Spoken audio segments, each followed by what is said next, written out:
going on, ladies and gentlemen, boys and girls, children of all ages? I know you guys are looking like, whoa, what is this? This isn't Wednesday. This is Sunday. And didn't I see these guys the other past couple of days too? Well, that is because we are back at it again, a part of this awesome Us United charity live event. We are back at it again, MulDiversity. I'm Quinn Star G. We are the keys to your MulDiversity. We got something special planned for y'all this Sunday evening. We are celebrating, basking in the release of Zack Snyder's Justice League, and we're going to be doing something fun today, this afternoon, whenever you're seeing this. So let's get right into it. And ladies first. Start off with Professor Jonita Davis. Let him know.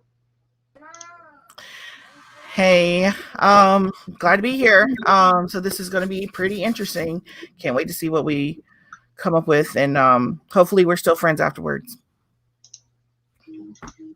No doubt. So let's go with Big Money Avia. What's up, everybody? Once again, we are back at it with our Cooking the Books, and it's for a great cause for ASFP. So let's get into it. For real. And now, the scribe of the fourth world himself, Mr. Aaron Michael Johnson. Let's go. Oh, didn't see you there. What's up, everybody? You know what it is. It's the man himself who cannot wait to get that anti-life equation, Aaron Michael himself. I'm ready to get into this thing. As are we. You know, as we've said before, we are a part of the Us United charity event, a celebration extravaganza, which is being made, which was helped created because of we got Lightcast, we got the Culture Nerd, we got Poindexter Lounge, we got Nicotina, World's Finest, Wonder Meg, Four Nerds, etc. You know how we get it done, and we for this next hour we got something really major plan for y'all, because we will be bracketizing, deciding right at the tail end of March. We fit it in, y'all. We didn't forget. The SnyderVerse Cup. We are going to be bracketizing. We're going to be deciding once and for all which of these 9 movies are the best of the DCEU, of the SnyderVerse, of whatever it is you are choosing to quantify it. As we can see, this is a specially made bracket. Zack Snyder's Justice League, it got a bye because of the way the bracket shook out, aka me cooking the books. And so Shazam and Suicide Squad would be our only sole round 1 matchup. Then in round 2, it'll be Zack Snyder's Justice League versus either of these two. Then in the second part of round 2, we're going to have Wonder Woman versus Birds of Prey. And then in the third matchup of round 2, we'll be doing Batman versus Superman, the Ultimate Edition. I should have clarified that, but definitely the Ultimate Edition. That movie versus Aquaman. And then in the fourth and final matchup of round 2, we're going to do Man of Steel versus Wonder Woman 84. So, yeah. Quick thoughts, opinions on the bracket. What's up, Don? It'll work. Yep, it'll work. I can dig it. Now, I want to point this out because I know some people are going to say this, but here's the thing. Birds of Prey, Aquaman, and Wonder Woman 84 are all also part of the SnyderVerse because Patty has said that Diana in Wonder Woman 84 is the same one that ends up in BVS, same one that ends up in Zack Snyder's Justice League. Zack has already said that Birds of Prey Gotham is the same Gotham in BVS. You know, Jason Momoa has said that Aquaman is essentially where it picks up, not where Justice League stopped, but where Zack Snyder's Justice League stopped. So, as well as, and David Sandberg said that Shazam also acts as if, you know, because at the time he didn't know anything about the Justice League stuff, but at the very least was saying that BVS and Man of Steel happened as well. And I believe he also did say elsewhere. Yes. And yeah, thank you. because it's just Shazam is part of the SnyderVerse. Mhm. So yeah, I can say I interviewed David Sandberg like in 2018 and asked where it fits, and he did confirm during my interview that it is a part that he did take from the New 52 Shazam, and it fits right in there with the rest of them. He was, he didn't really get specific because everything was still up in the air at that point about the 2017 one, but I think every indication is that Shazam is in the SnyderVerse with everything else. I think especially we just had Ray on, and he talked about Cyborg and Black Adam, remember? yeah, His Cyborg. yeah. So if that's the case, then that's how it is. So those are the 9 movies essentially in the bracket, and we will be deciding their fate. Aaron, your thoughts on the bracket? What's up, Beyond Comics and Anime? What's up? Good to see you. It's a decent bracket. I mean, it's not like round 1. I'm ready for round 2 personally, because I have a feeling it's gonna go a little better than we did last time, because I don't think we talked to each other a month after the first one. So I can dig this one. I think we got a good we got a good little lineup. I'm down for especially this first round, because I really have strong opinions on both of these films in a good way, and I'm very interested to see where this is going to go, because I just love these movies. Love the universe. Yep. Snyder, come on, man. Yep. Avia, then we'll go to Joe, and then we'll get started. Yep, it's a good bracket. Like Aaron said, I love all these films, and I'm ready to get into it. Let's do it. Joe? Yeah, I think this will be a good one. I wish we had the rest of the crowd here to kind of line it out, because I think there will be some, no matter how it comes out, there's still going to be some feelings and some DMs sent, about what should have been said and what didn't come, that. So I think that, but I think this is a good matchup. I mean, and it comes from us, no undue influence from outside, so we can kind of get the definitive, take from MulDiversity. True. Really like that. So let's go. Yeah. And I feel the same. And plus, as you could tell, it's an even number of us. So in the event we reach a tie where we cannot decide on what is going to make it, it'll be left to a power coin flip. It will be left to the Dragon Green Ranger coin, and it will be flipped. And no, Don, you cannot be the tiebreaker. I'm personally down for not being the tiebreaker. What's up? We already know what he was going to pick. I mean, so true. Because I already said, but still. I mean, why? I mean, we can also throw it out there to the fans too, as well. See what they say. Yeah. So true. Let's do it. So we'll go ahead, and we're gonna go, and we're gonna start off with the bracket. We'll start now. And the first thing first, we are going to do round 1, Shazam. 2018 Shazam, directed by David Sandberg, against Suicide Squad, directed by David Ayer. Now, we contemplated leaving Suicide Squad off at the very beginning, but since there's no Ayer cut, the Ayer cut has not been confirmed yet.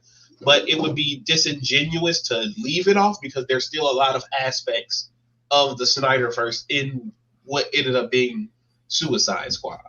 So we chose to just decide its fate at the tail end in round 1. And if it makes it, it makes it. If it doesn't, y'all cooking the books already? Yes. Oh, Michael. Here we go with the cooking the books thing. Y'all. Hello. What's up? What's up? How y'all feeling? Since we feeling good. Since Mike's here, that makes it an odd 5, so we don't have to worry about a coin. So just say cheating, and that's all we need to do. Who cheating already? Nobody. We just started. Oh, okay. So I'm just in time. Oh, yeah. Awesome. So Mike, I gotta step aside real quick. So do a quick little hype up for these first 2 Shazam and Suicide Squad.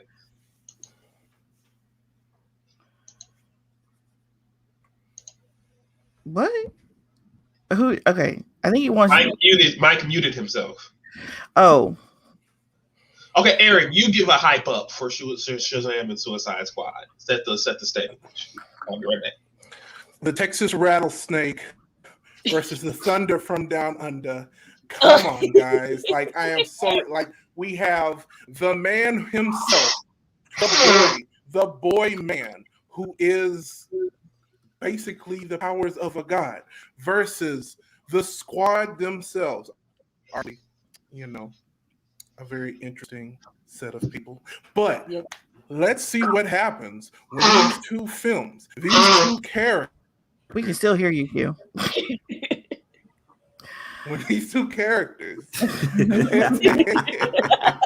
head to head. Basically, Q was saying it was snot. No shade, all shade, no tea. But I mean, technically, if we look at like we have the Shazam family versus Suicide, so that's fun to think about. Oh yeah, ensemble versus ensemble. Yeah. So it's looking at like that. I think this has a little more. So we're putting a bunch of criminals up against some kids. Basically, is that what we're saying? I mean, a bunch of criminals up against some kids. Some kids with superpowers. That's not fair, though.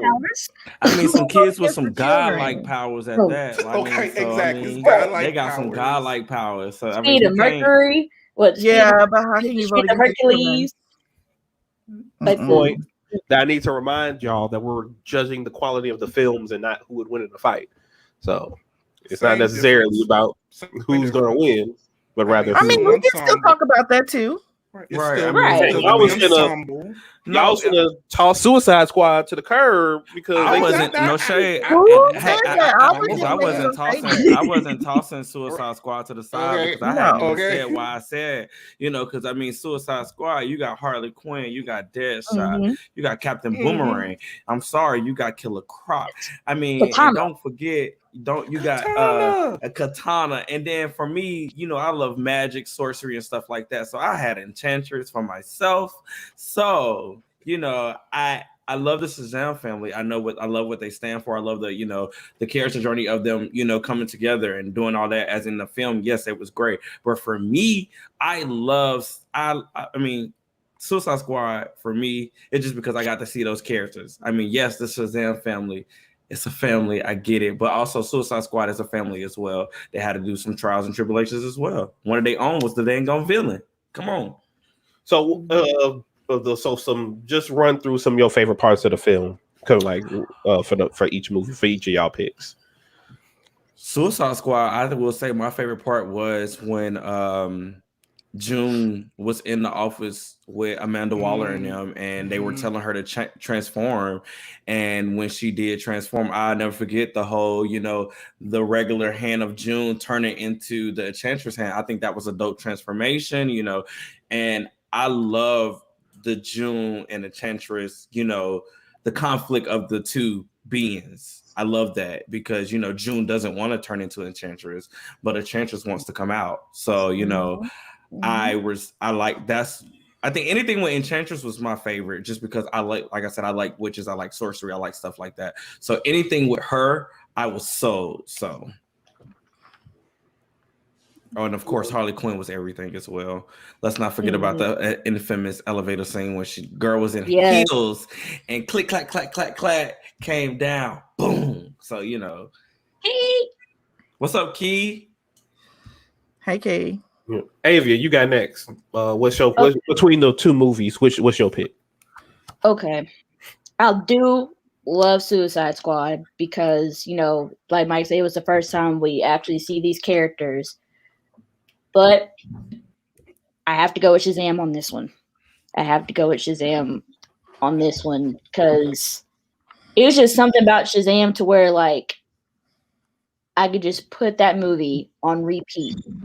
I could watch it. I mean, I could watch Suicide Squad, over and over again too, but it's just something about Shazam that brought out that, kidness that I really just loved. And Suicide Squad does have a darker tone. I definitely love that. definitely. But just watching the Shazam family come to life just did something to me because, y'all know I'm a big Darla Dudley fan. So just, that was it. I love Suicide Squad. I love Suicide Squad, but Shazam is just it's Shazam for me. All right, Aaron. I can dig it. I can dig it. I would have to say I love me some Shazam because, seeing those 7 deadly sins, that horror element was really there. But with that said, Suicide Squad for me, even though #release the air cut all the way, don't get right. Don't get confused. I still really love, those scenes that were so blatantly David's, right. like with just the whole, just seeing these, street characters, these villains come together to, fight something, and they all have one common goal, while you have Amanda Waller just breathing down their neck. Like, I just love that about the Suicide Squad and seeing it on screen. The charisma with Will Smith, the charisma with Margot, like, we can go Jack Courtney, like everybody, in that movie was just, it was amazing. That movie really was an experience, and I think that's a little biased because that's a movie. I think that was the first DC film I saw in IMAX. I think that, Avia. Like, yeah, we saw it together. We watched it together. Yep. I just, it's just something. It's an experience. Like, that movie really was an experience for me. That's my choice. That's my reason. Release the air cut. Come on. Yeah, Joe. On it. So, I'm seeing what my husband is saying on here. How Home Alone put villains against kids. I got that. But Shazam, that was one of my first set visits. When I came from, being just a behind the desk writing reporter to just going and, reporting from, the industry itself. That was my first set visit, and I did get to see, the whole hall just, lit up for the first time ever. And that was like an amazing thing. And seeing everything behind, like the sins come to life, that was amazing. And I loved the movie. But Suicide Squad, I mean, it has that ensemble of characters that I think that even though they're villains, that ensemble that I think that is there, that is like more varied, that is like it's a kind of a richer story, I think. Of course, release the air cut because we deserve more.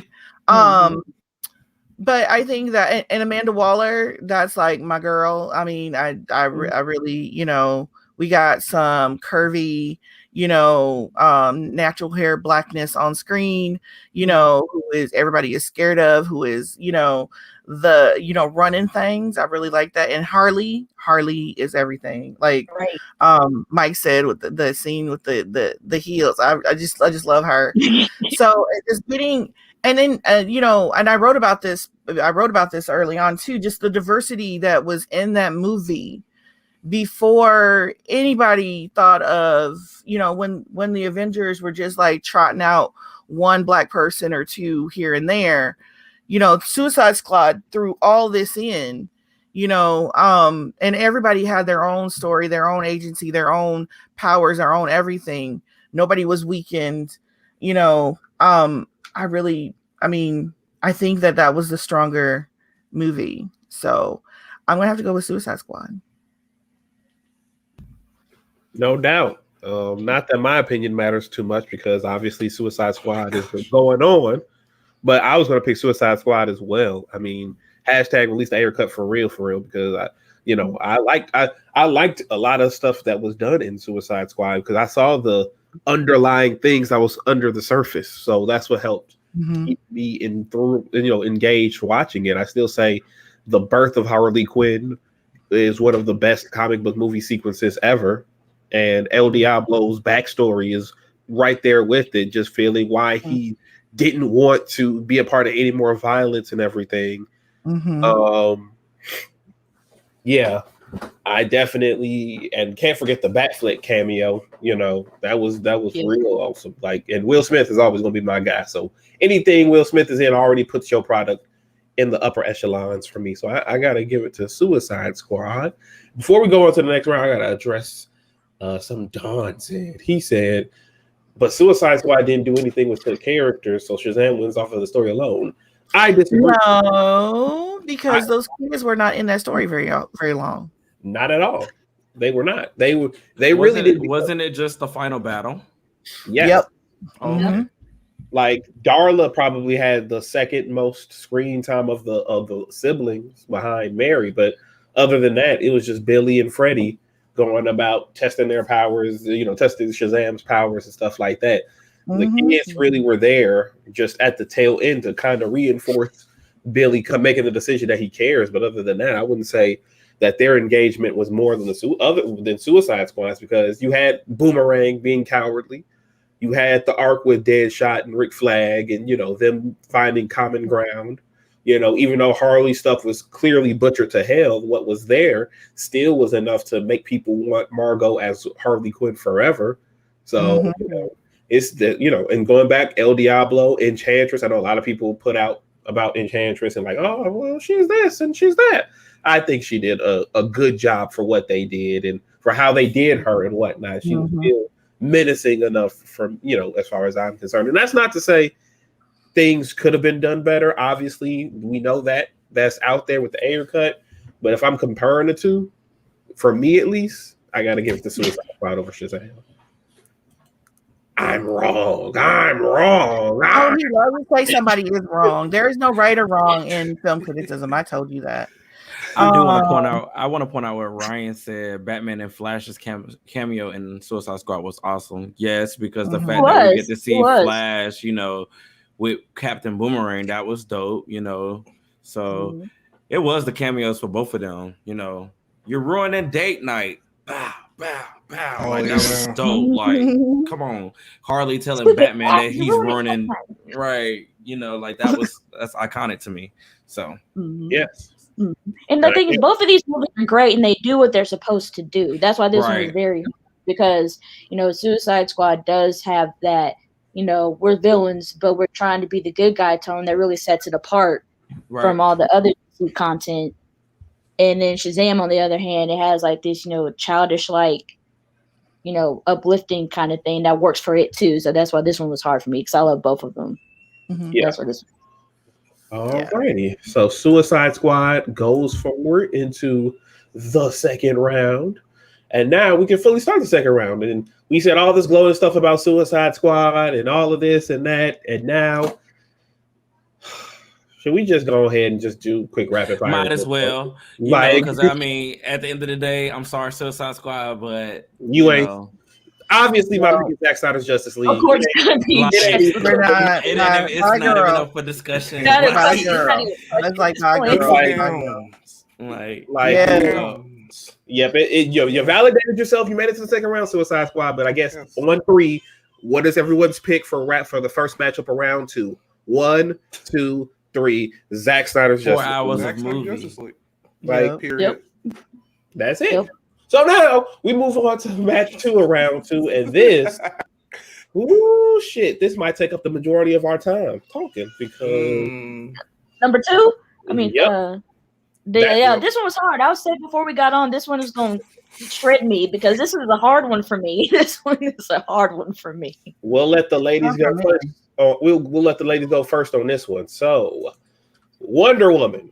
Birds of Prey. We're gonna start off with Professor Jonita Davis. What is your pick? And then for me, it's Birds of Prey. Wonder Woman was great. It had a lot of there was a lot of action in it. It was a lot of her backstory in it. It just didn't capture me like Birds of Prey did. I don't think.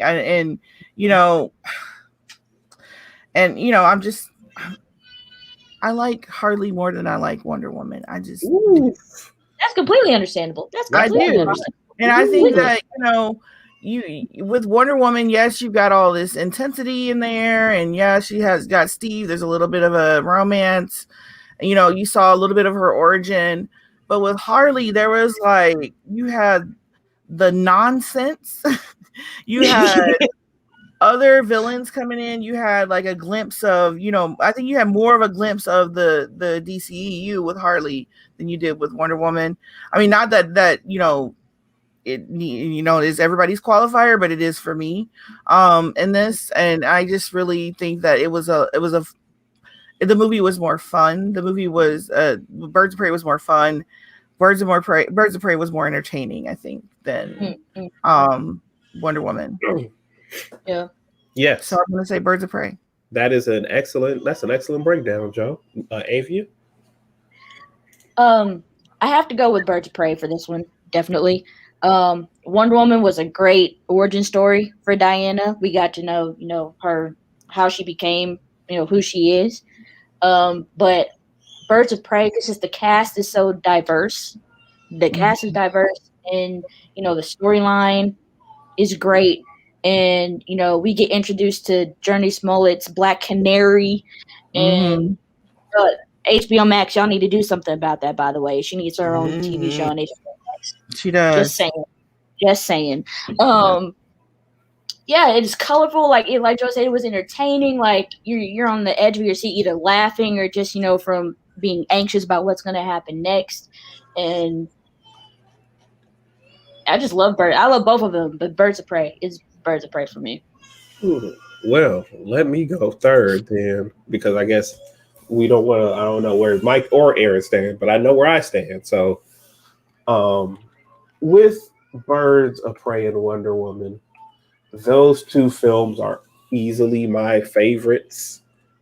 Those are my favorites in the DCEU. Not my definitive favorites, but definitely one of my favorites. And they're very neck and neck as far as what they represent to the canon and everything. And yeah, it's just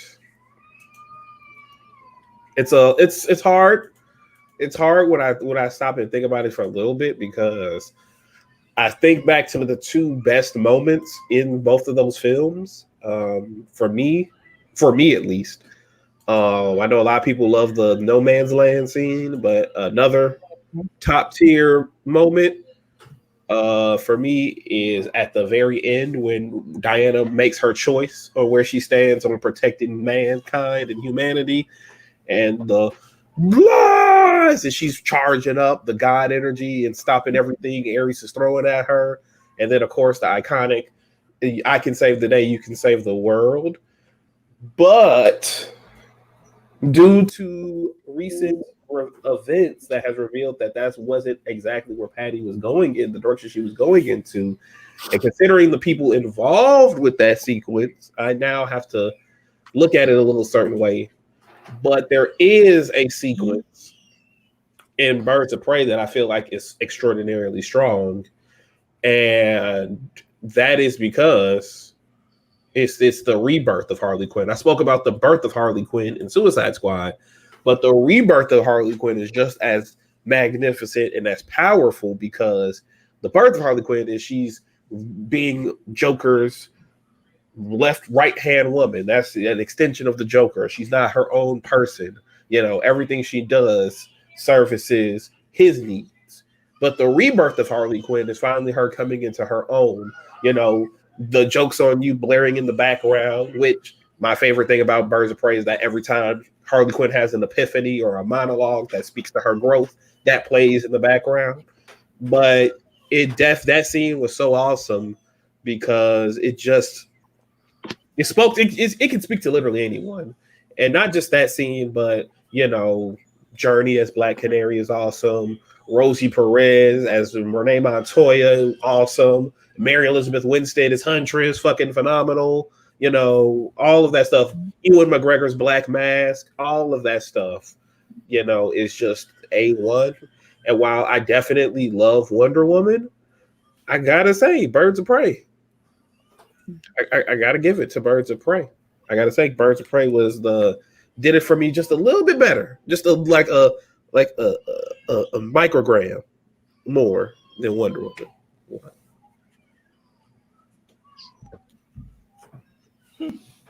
Okay.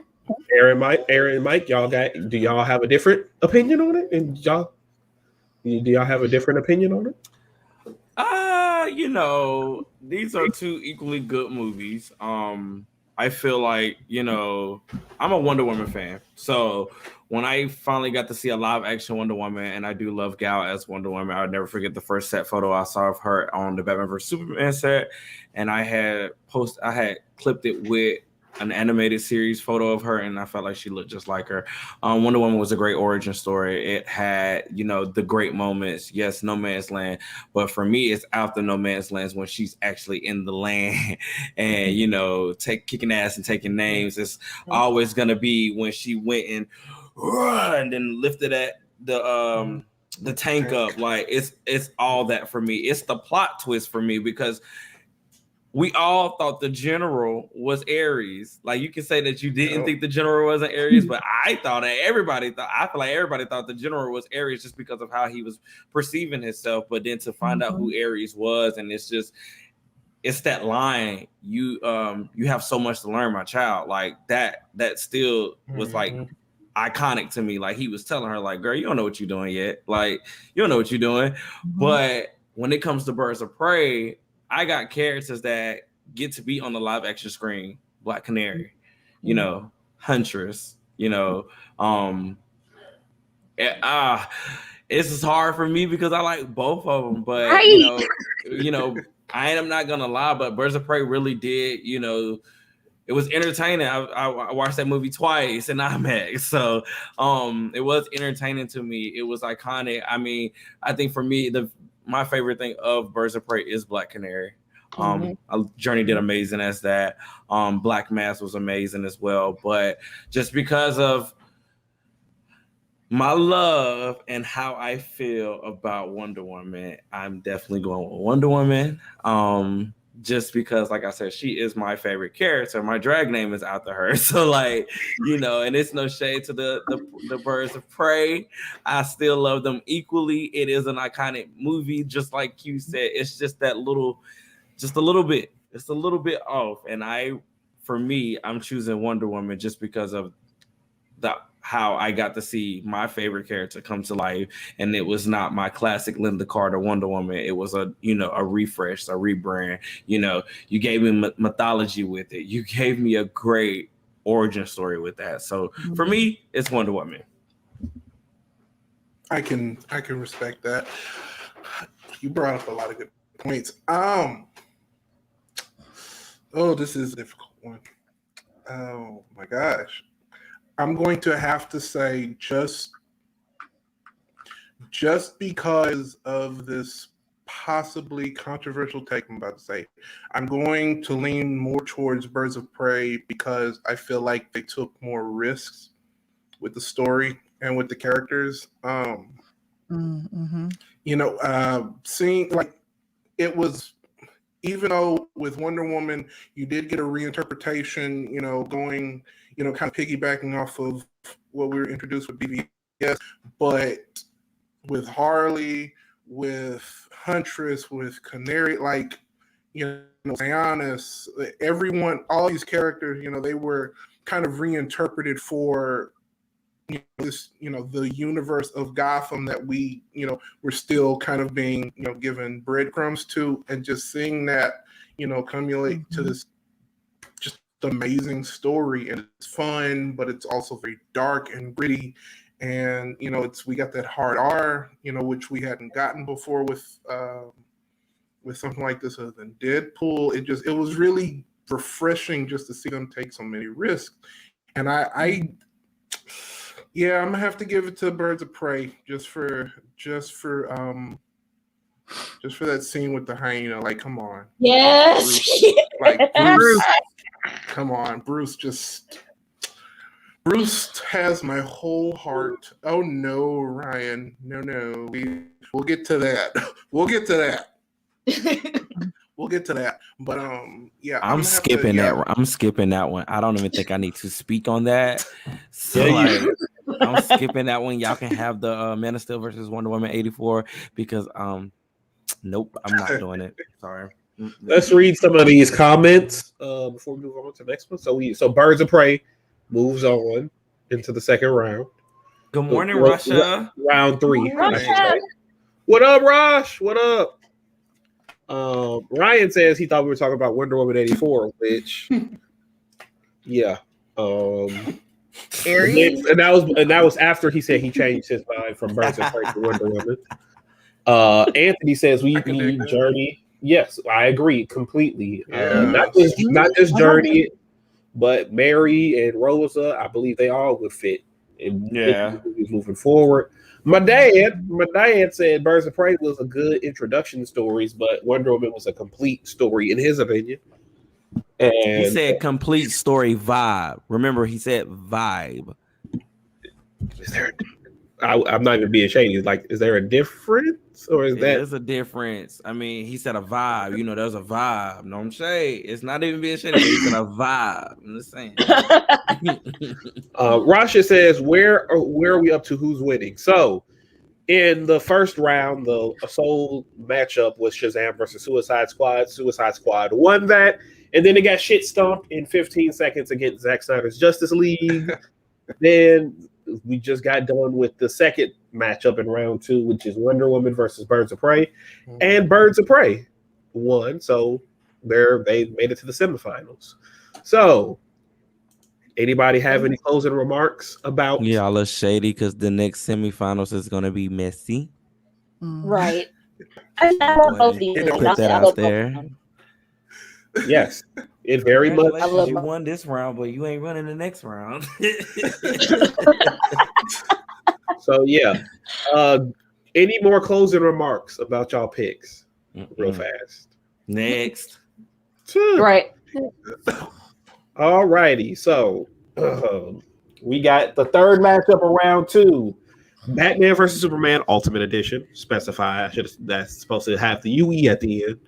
Versus Aquaman, and I will go off first and foremost.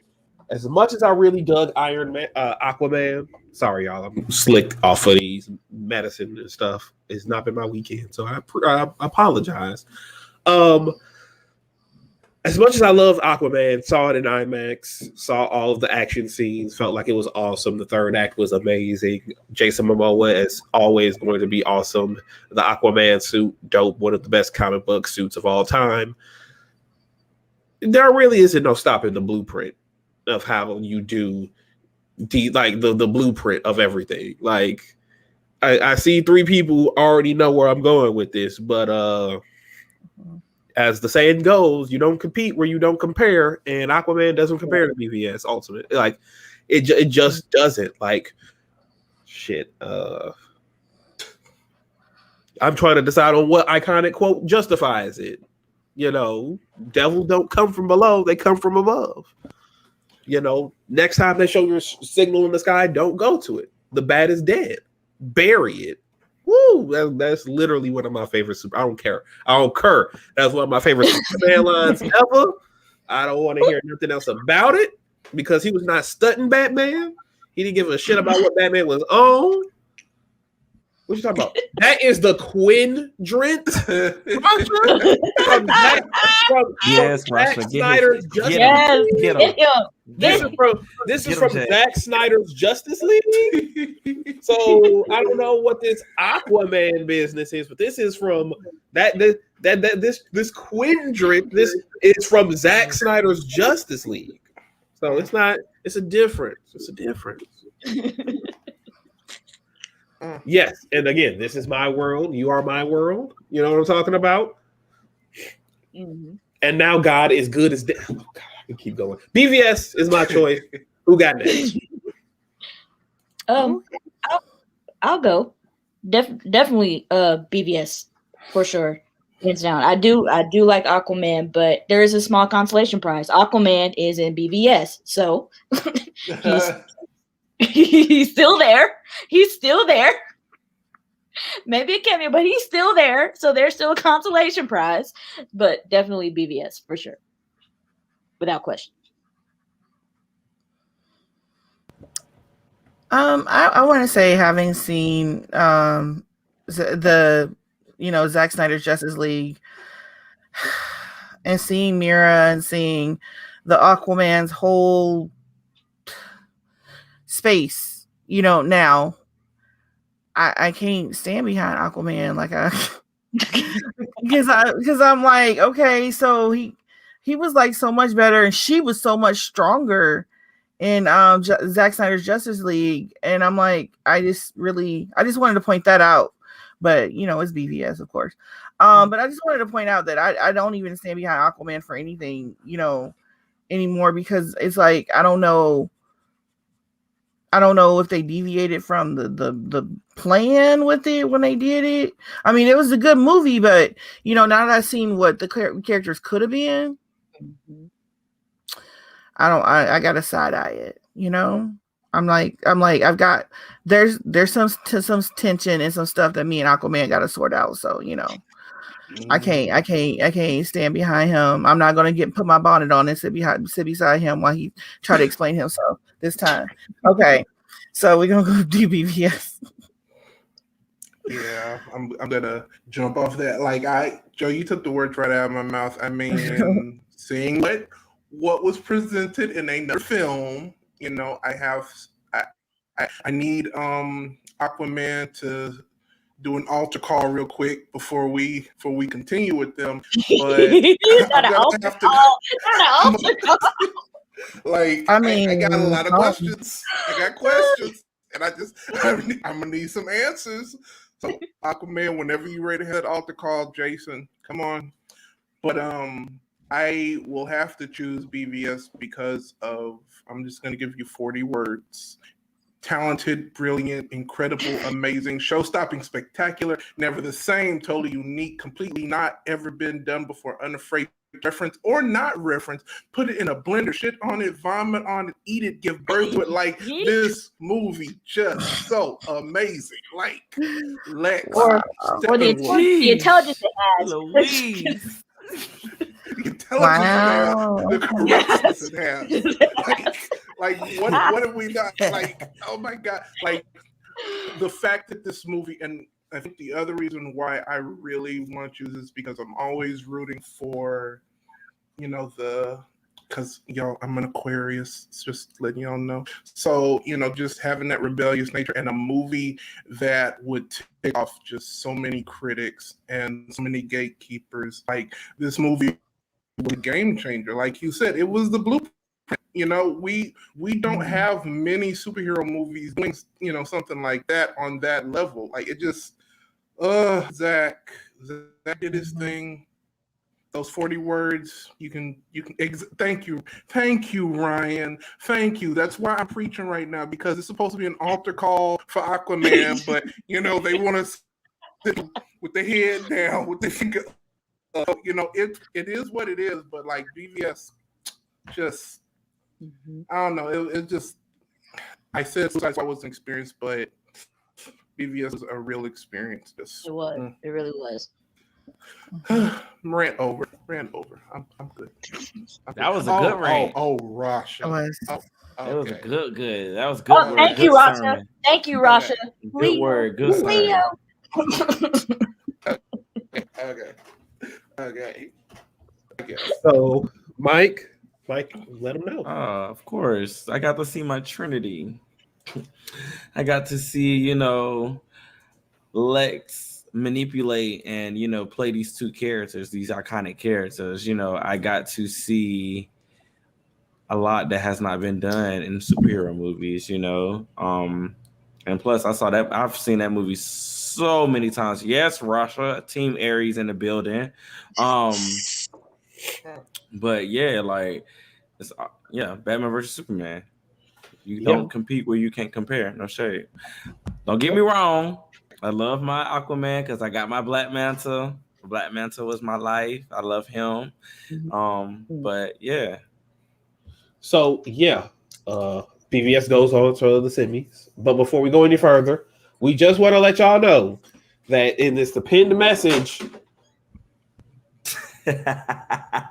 It's the pinned message in the back on our chat. We are doing this for AFSP donations for the American Foundation for Suicide Prevention. You know, so please donate. Let's go ahead. Let's keep it strong. We got the movie, but that does not mean we stop going at it hardcore to make sure that we can support as many people as we can.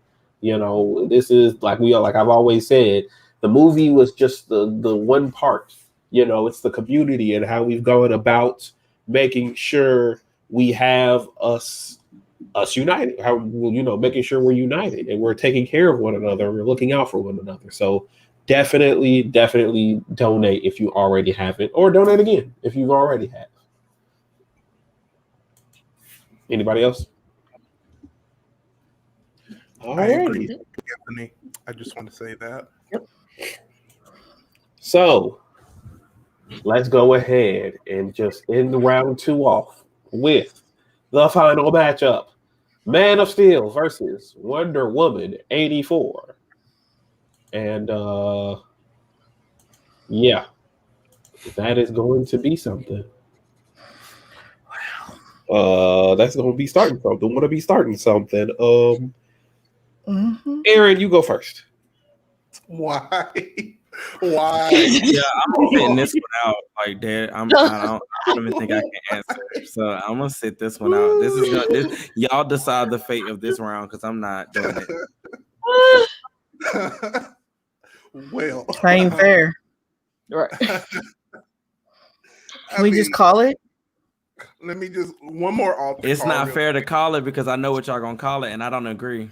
Well, you recused yourself, Mike, so you can't make that. That's why I'm not gonna say nothing. Y'all handle this. Thank y'all. Okay, all three. All three. We say it, right? Well, we'll let Aaron say what he was gonna say. Well, obviously the answer is Man of Steel. So Yeah, I said what I said. That's it.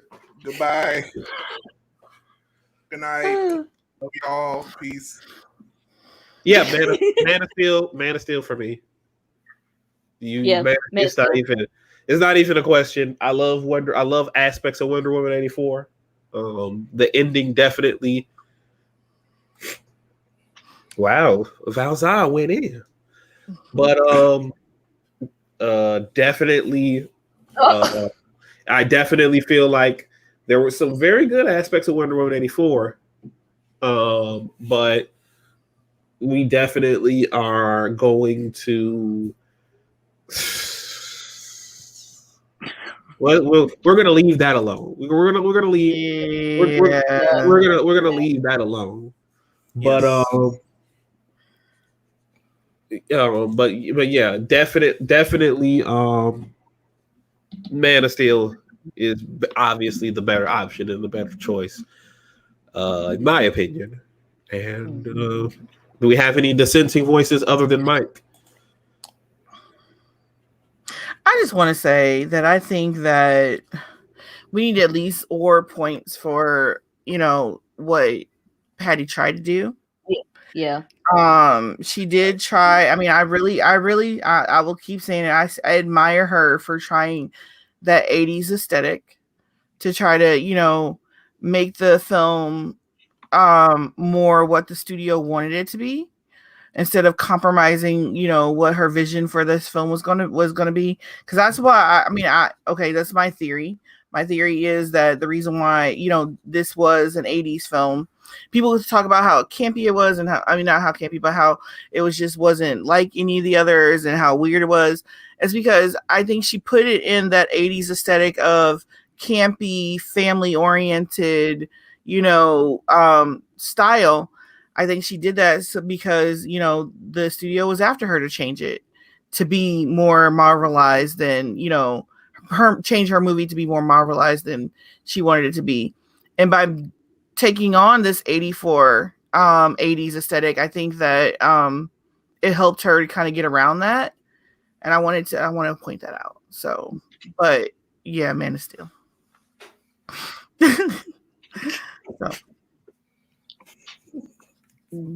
So that's a yes. So that's a yay on Man of Steel taking it.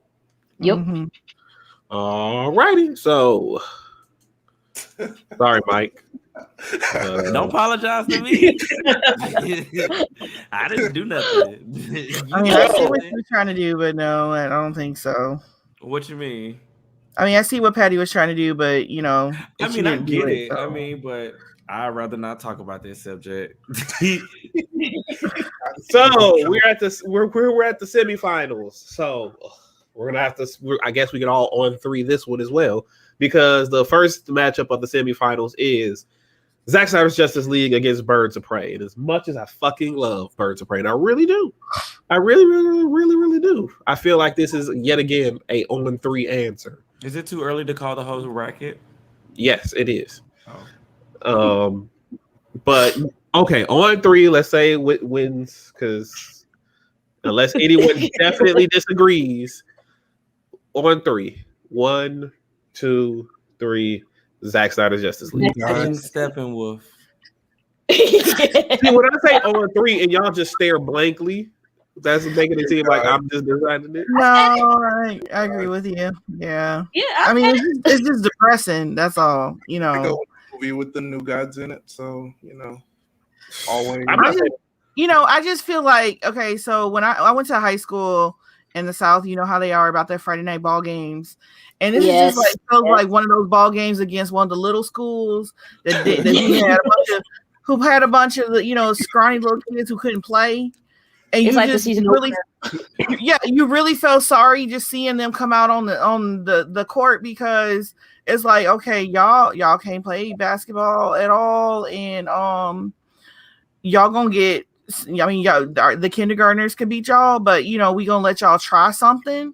That's what it feels like for me, and it's like they should have forfeited, because they're playing in the wrong division.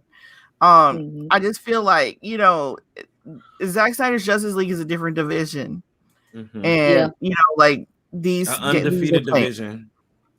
These are playing in a division that's not the same division. 2017 Golden State Warriors, 96 Bulls, etc., etc. Yep. Basically, yes, Bulls and the Bulls games. I mean, it's like, okay, y'all can just y'all just forfeit. Just look at go ahead and look at Pippen and Jordan and all them and just forfeit. That's all.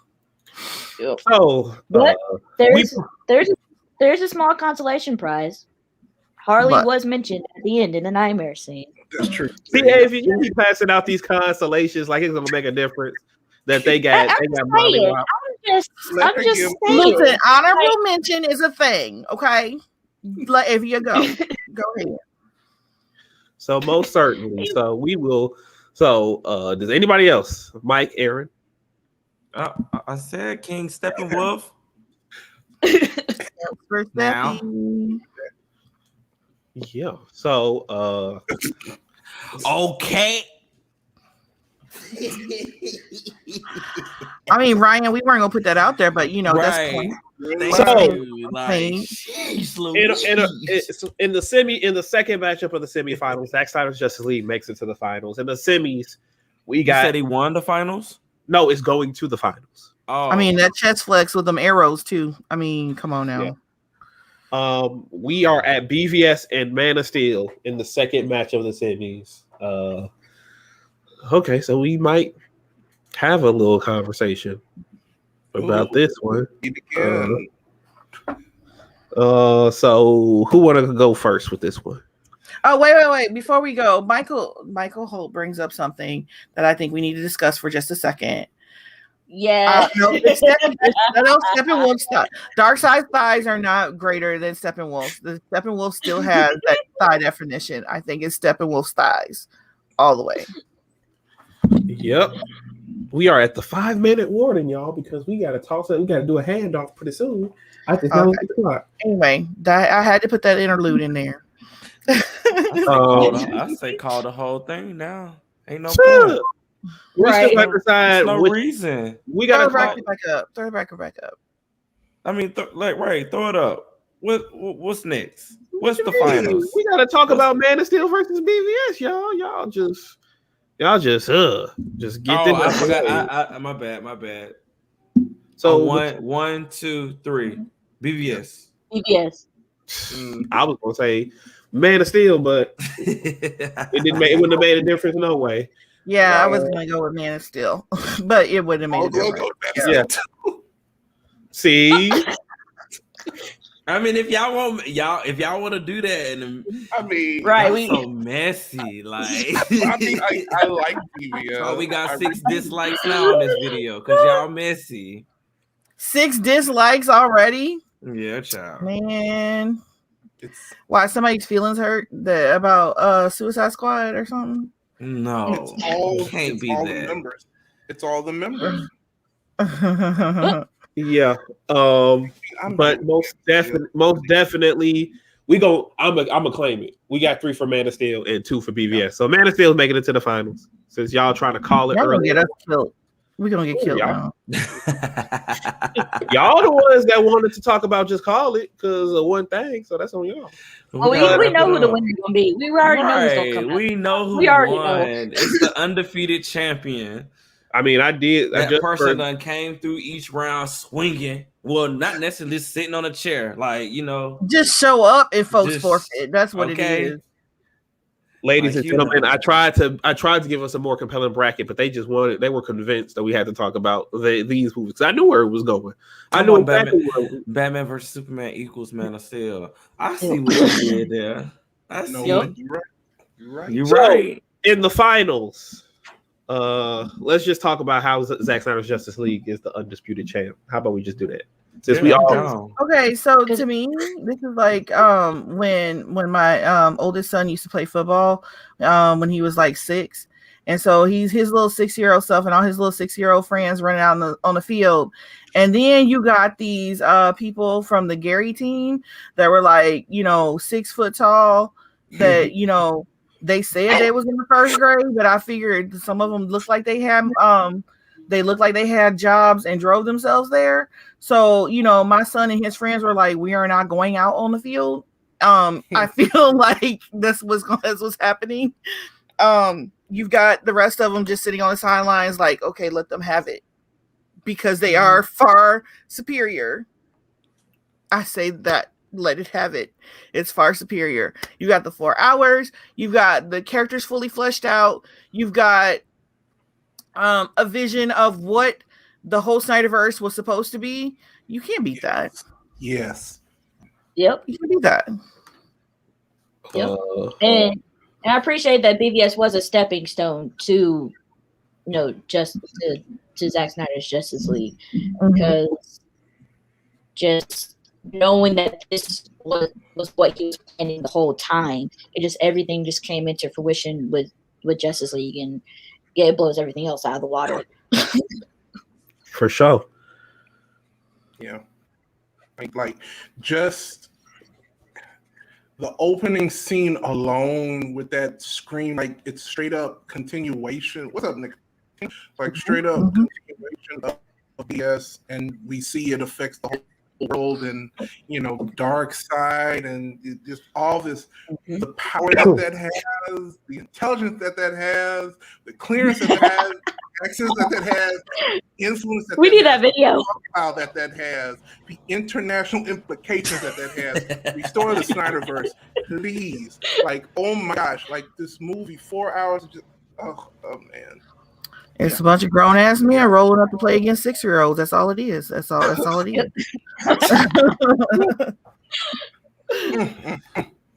But enough about Steppenwolf versus the League. Let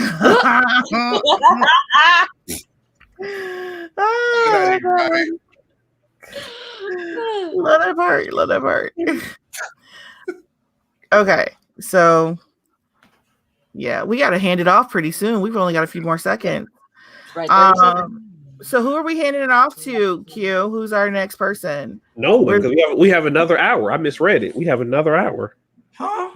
What are you? Oh, are you okay? What do you mean? Yeah, we got another hour. Okay. We don't finish the bracket now. We finished the bracket because we thought we had to hand it off. Right. Why? Well, that just leads us to once again point out that if you haven't done so already, please donate to AFSP's donation fund. It is incredibly important that we do so. This is the bedrock for everything we've done to get this movie to get this movie out and seen to the public. That's just as simple as that. And this is what we do. This is why we fight, to help boost this, to help each other, to help those that are in need, to be the real life superheroes in our own world, inspired by the heroes we see on screen. So, yeah. Y'all got anything to say about that? No. That's good. So, you really, really, really okay. So what's going to be the next topic now that we didn't went all the way through the championship? I want to know what Mike's feelings on Wonder Woman 84 were, since we don't have time. If you want to go back to the couple videos that we did when we did our Wonder Woman, 84. We are not. We are not. I mean, I just said, y'all know how I feel about Wonder Woman 84. It's no, if ands or buts about it, Yeah. But we got new viewers who may or may not have known. I don't want to be that guy. What you mean? I'm already that guy. I'm insensitive. You remember? What? He was trying to be messy. He was trying to be messy. I don't want to be insensitive. I love Wonder Woman 84. Everybody knows that. Yes, new guy. Yes. Can we do a table read? Can we do a table read? No, guys. Is it ready? It's not ready yet. It's not ready, y'all. It's not ready. I mean, we were gonna wait a week. Yeah, we waiting for that. Well, y'all gonna have to wait for that. I was told that there might be something special with the new guys as well. We might get some visuals of some sort. Some visuals. I think you're on some concept art. Yeah, I heard. Look, you might have a little storyboard. Ooh, visual. I think that would be really cool. You got when you read you have a table read. Sometimes you can visualize it, but you might want to see what the creator had in mind. You might, especially when that creator is an artist himself. So I think that would be cool. I think it would be amazing. Oh, great. Oh, is that gonna happen? Do we know? I mean, is there any way of knowing if this is gonna happen? I would say 100% it is. Is that a book in your hand right now?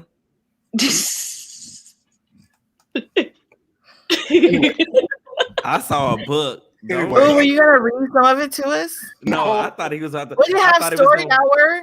We can have story hour. Story time. Story time. Story time. I mean, since we have we got an hour, let's actually talk. Since this is for Snyder. Let's talk about SnyderVerse for a minute, shall we? Let's talk about New Gods. I think everyone can get a little taste of the in-depth stuff later, but let's talk about what the story would have been. At least I think that would be fun. I think we can talk about that for like 40 minutes.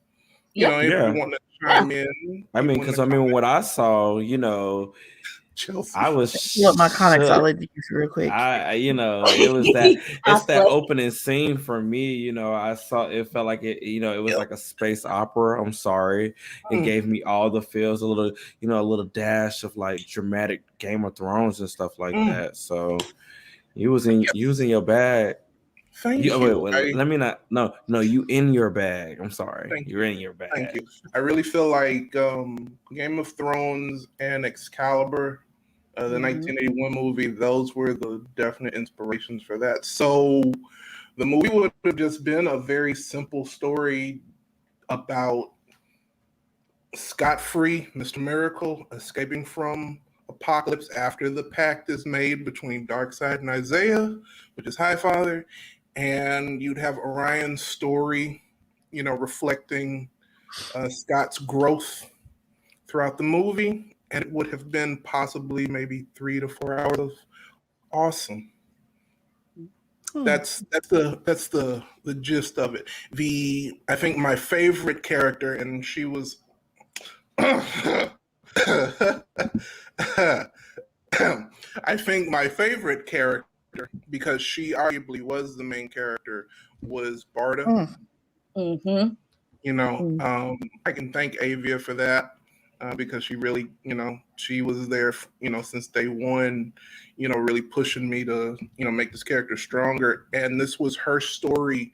You got to see, you know, Scott Free and Orion's, you know, big epic tale told through the eyes of Barda. And having thank you. And Barda, you know, her whole arc was, you know, being in fear of Darkseid like everybody else, but actually wanting better for herself. But she's still the leader of the Furies. You know, she's this badass one. Yes, Chelsea Big Barda. Yeah, she is my favorite character to write just because she's like if Wonder Woman had like truly had no code, no anything, you know, and it's like seeing this woman have to get a code of honor, you know, outside of fear and, you know, anti-life and all that stuff. Like it's something about just that. Y'all, some good stuff. But I can go ahead and go into some details. So Calabac would have been the main villain. Granny Goodness will actually it'd be a co-thing. So Granny Goodness and Calabac would be the main villains. Now, Calabac's whole thing, because you know that would really reflect both all because this is Orion, Scott, and Barda were basically the Trinity, you know, the DC Trinity of New Gods. And to have Calabac, you know, try to fight, you know, he's trying to fight his, you know, his inner demons himself because he failed his father, you know, and yet he's still, you know, considered second in command. But another really great thing about him was the person he looked up to the most was Steppenwolf. And after you saw the arc in Zack Snyder Justice League, you would understand just how important Steppenwolf, you know, his whole betrayal was, because it's like you have this, you know, it's like your uncle, your great uncle who sits you on his lap, gives you money, teaches you all the ropes, and he's gone. You know, what does that do for somebody who is not, you know, at the level of success he's supposed to be? And you would see him, you know, as his rage would grow because Orion is the new god of war. Calabac wanted to be the new god of war. So what did that mean for everything? You'd have Scott Free, who escaped to Earth. He's living in Metropolis. He wouldn't have any, you know, nothing, like all these things. You know, Superman died. There was a battle with Batman. Wonder Woman came in. The League, like all this stuff would have been happening, but Scott Free did not care because he got away from, you know, basically when he was like 15, 16, you know, and it's like he, you know, that's the story of an immigrant who gets away from this war-torn area and he goes, you know, into a world that's still about, you know, it's a whole different area of war. And then you'd have Barda, who she'd have to go get Scott again. Thank you, Val. You know, she'd have to go get Scott again with the Furies. So the Furies would be, you know, really huge in this movie. And hopefully, you know, we can see that down the road. But that's basically the gist of it. And then there's this really amazing scene. I think that was my favorite scene that I wrote with Darkseid that hopefully you guys can hear it one of these days. Because you finally, like Orion, I always felt like Orion's character, as of late in the comics, he was an asshole. You know, he just was. And seeing him grow into something, you know, more heroic, because he represented like Archangel Michael for me. You know, this was more than a superhero story, people. I just want you, anybody who's watching this in the future, all this stuff, Zach, if you're watching, hit me up. You know, this was bigger than just a superhero story. This wasn't even a space battle. You know, this wasn't like Star Wars. This was a mythology in itself. You know, this is like the Old Testament, you know, meets Shakespeare, you know, and it's like having these characters just, you know, battle something within themselves, and you know, at the thank you, Chelsea. You know, having all this at the end of it, it's just like they're all battling something within themselves, you know, as well as something external. And that's something that always stuck out to me with New Gods. And I came up with that in 2015, Avia? Yep. That? Yeah, 2015. Yep. And 2015. Yep. Yeah, and it's just having all of that, just kind of accumulating this big battle, something that if you guys saw Black Panther, it's something very similar to that, to the final battle of that, but it just without going into too many details and surprises that hopefully you can see when we do a read. I can't give too much more information, but that was basically the gist of it. Granny was possibly the most hated character in that script because, oh my gosh, guys, something about child abuse, something about that child abuse. Like, that woman was,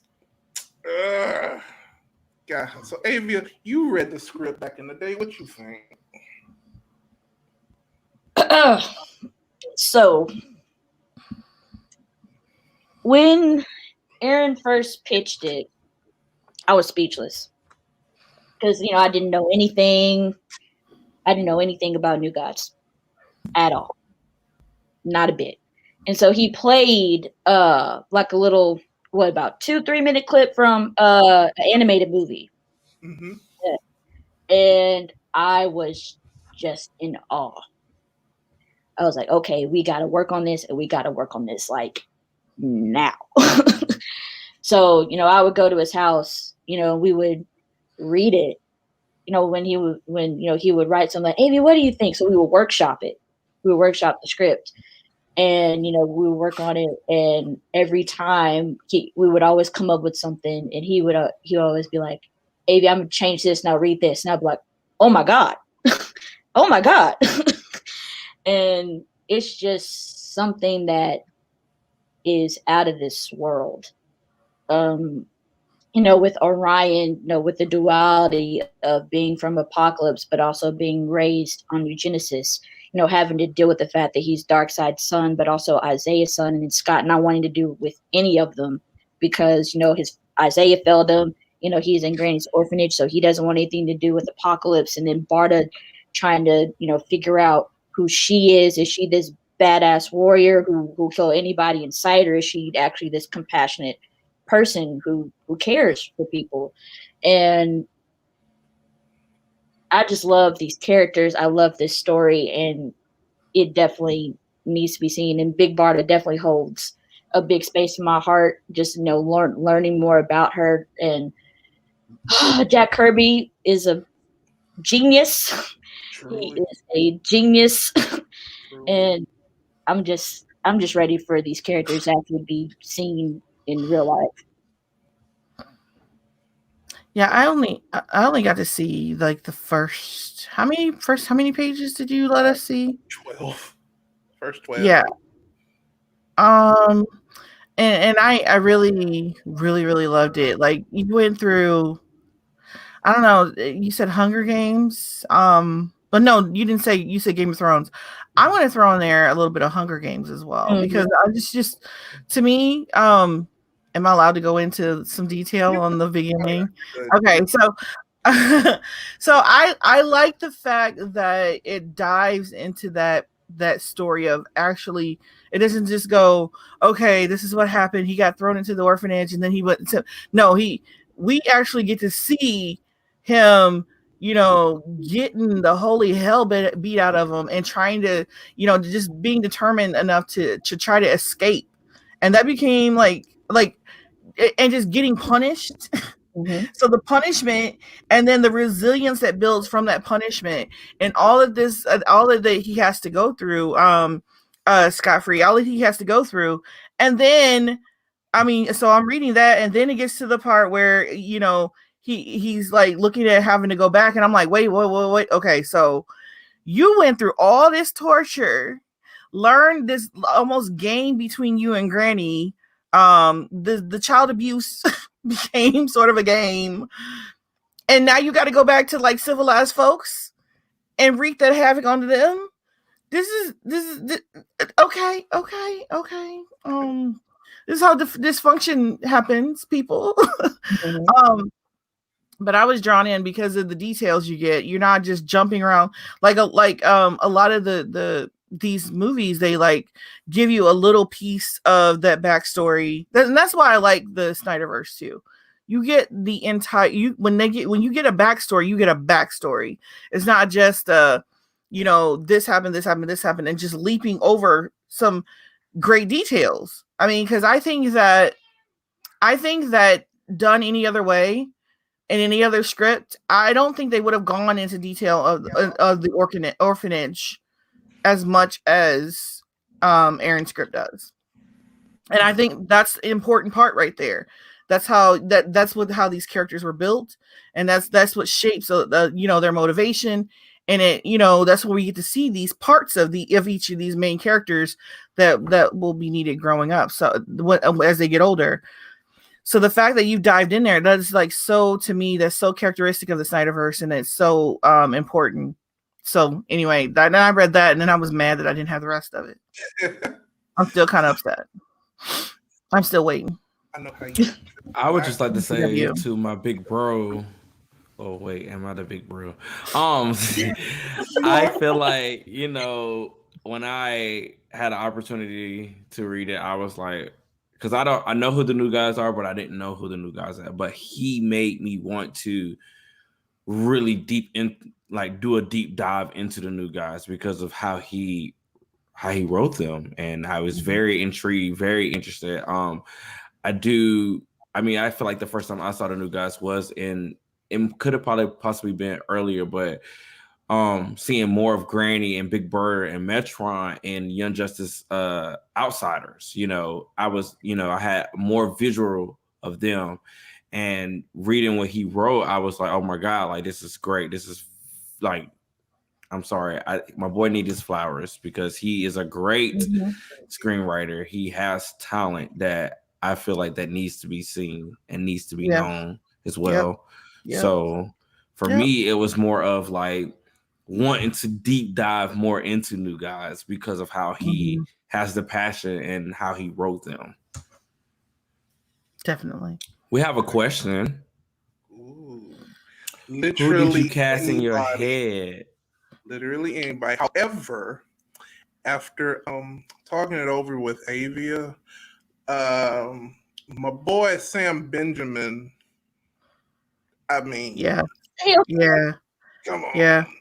Like I could totally see Sam. I could absolutely see it. He just something about his charisma that just really speaks on that. That character that I wrote. In terms of how Scott Free was, shown. But also, I can go ahead and go into a different idea that I went ahead and added back in a draft of the script because now that. Just was out there. So in the opening, when the old gods died, the old gods were the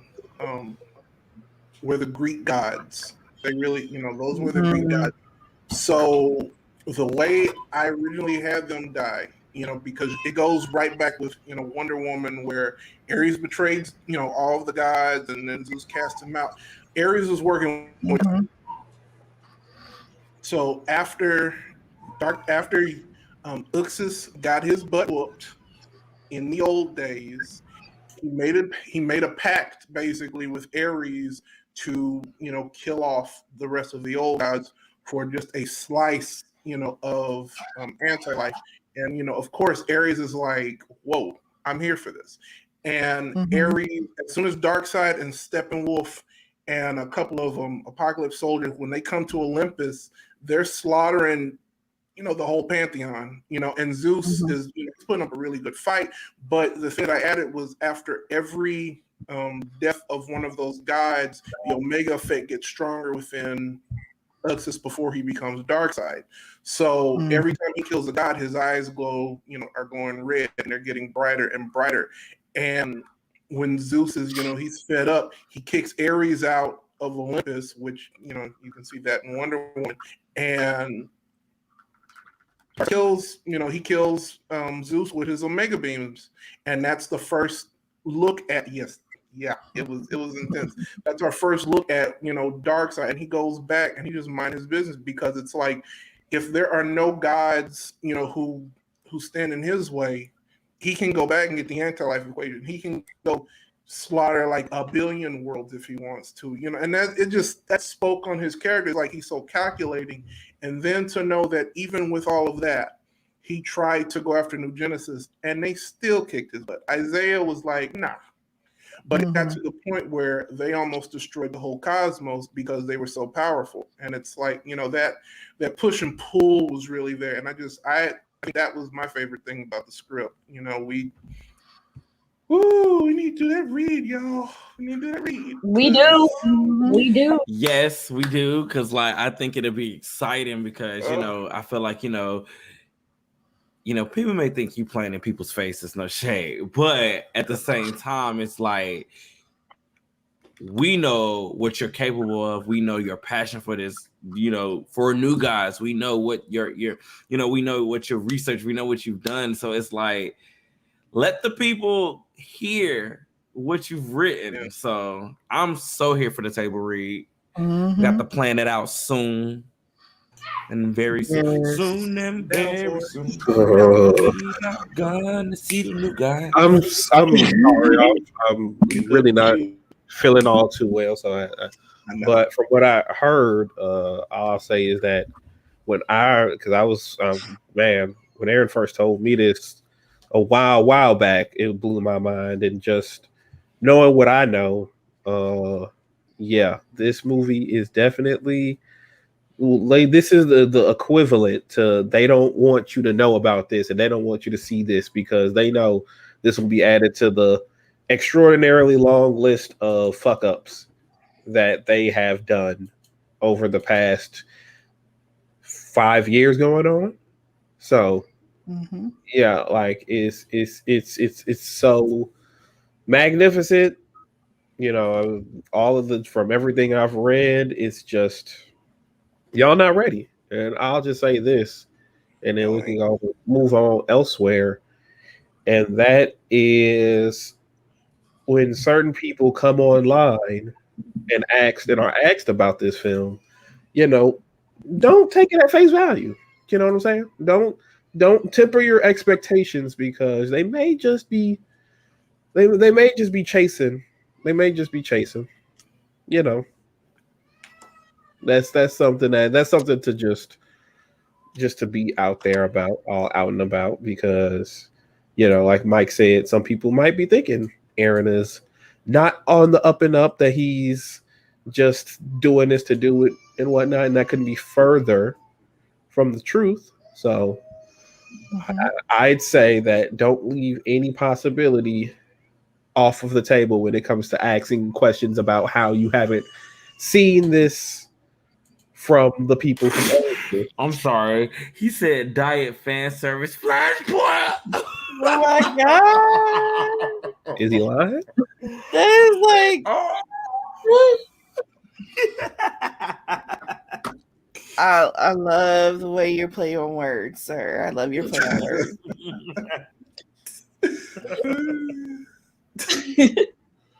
But the no. Weight Watchers edition. Yes. But no, it definitely, this movie is something that I really want to see get made, because the script is impeccable. It's triumphant. It's every other hyperbole that you can use to describe something that's great. And if for some reason you don't take my word or anyone else's word here for it, then I will just say that there are people who are very close to fourth world content and the new gods who on his earlier drafts were very much saying he did the damn thing. So just keep it in mind. Are we keeping it in mind? Just So am I allowed to ask questions? Yes. We're gonna give them everything today. Yeah, that's what I'm saying. Like, you can't give them everything. That was a sneak peek. Like that. Like that's it. Yeah, we gotta cut it off. You can't no, that was enough. Like no shade. They were fed that he fed us today. Like that was good. He gave us a good synopsis. Right. He came down and gave us a little breakdown. Like it's there, but we going into it more. We just when we read that script. Okay. Mm-hmm. Uh-oh.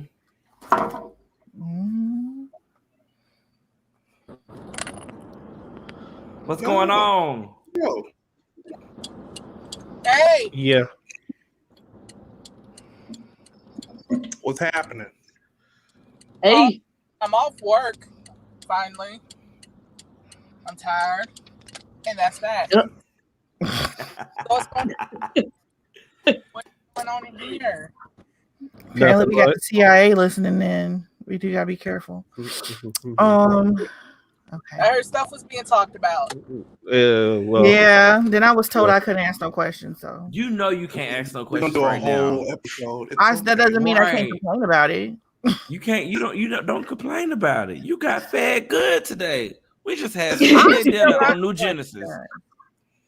I'm still hungry on New Genesis. I'm still hungry. Well, you can't go to Apocalypse and eat some lava.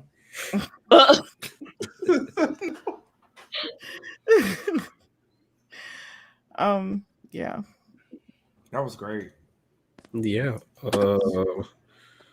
Yeah.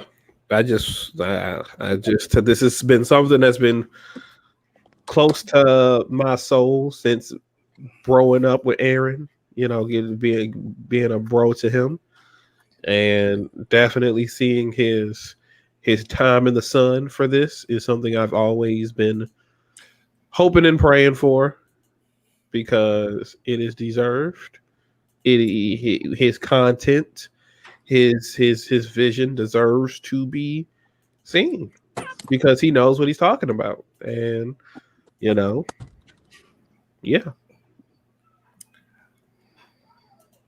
Chelsea wants folks to cosplay. I don't know about all that. Yeah, that's a lot. I don't know if I can get the helmets for that in time. I don't know. I'm gonna dress up well. I'm just saying. So what are some hot takes that we can do in this 30 minutes? I say we keep it light and we turn up, keep it light and positive, talk about some stuff we like. I was keeping it light and positive with my questions about New Guy. No, you weren't. Yes, I was. No. Can I just one question? No, Joe. I promise it won't be too deep in there. We sorry. You missed that window for New Guys questions. We went into it hard. No, I said I had a question. You said I wasn't going to answer. You weren't going to let me ask it. But I wasn't here, so. No, we can't. That's on you, girl. Anyways, Aaron. So is Grail in yours? I'm ignoring Q. Is Grail in yours? So anyway, I told you. So what are we gonna talk about? So we've had so I want to take a cue from Key. So we've had an actor who was in a movie we reviewed on here on MulDiversity, from the Brixton Tale. I just want to know where you're going to cast him. So Avi, how you feeling? How you feeling? Do I need to say it in? Really? Y'all folks are not listening.